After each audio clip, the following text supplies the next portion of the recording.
બનાસકાંઠાના ભાભરના લુદરિયા વાસમાં બે પરિવાર વચ્ચે માથાકૂટ થઈ।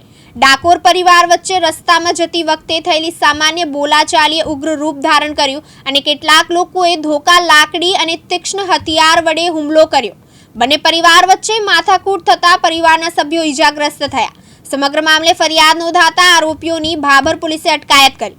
ઉલ્લેખનીય છે કે ઝઘડા બાદ બંને પરિવારો સામસામે ભાભર પોલીસ મથકે ફરિયાદ નોંધાવી હતી અને ફરિયાદ બાદ કેટલાક લોકોએ સોશિયલ મીડિયામાં વિડીયો વાયરલ કર્યા હતા।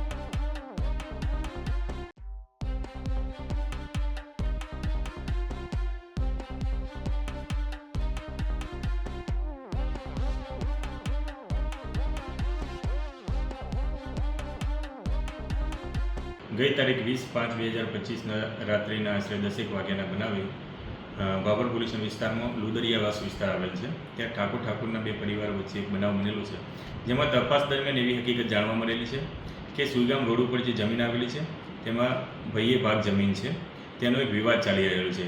તેનાથી મન દુઃખ રાખીને હાલમાં જે એક પક્ષ છે તેના દીકરીના અને દીકરાના લગ્ન હતા। આવતીકાલે એની દીકરીની જાન આવે છે, તો એ કાકા બાપાના ભાઈઓ છે, તો એને લગ્ન પ્રસંગમાં આમંત્રણ આપવા માટે ગયેલા, પરંતુ આ મનદુખ છે જમીનના વિવાદ બાબતેનું, એના કારણે તે લગ્ન પ્રસંગમાં આવેલા નહીં અને લગ્ન લખવાની વિધિ ચાલુ હતી। તે દરમિયાન જે સામો પક્ષ છે તે ઉપરથી દિવાલની બાજુમાંથી પાણી ઢોળતા આ વિવાદ થયેલો છે અને સામસામે એ મારામારી થયેલી છે। બંને પક્ષે ફરિયાદ નોંધાયેલી છે। હાલમાં 4 આરોપીઓ છે એ સબજેક્ટ ખાતે જેલમાં છે। ઝઘડા દરમિયાન કેટલા ઇસમો ઘાયલ થયેલ છે?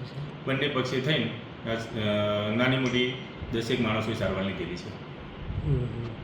અત્યારે કેટલાની ધરપકડ થઈ છે? 4 આરોપીઓની ધરપકડ કરવામાં આવેલી છે, તે હાલ જ્યુડિશિયલ કસ્ટડીમાં છે। રમેશ સુથાર, દિવ્યાંગ ન્યૂઝ, બનાસકાંઠા।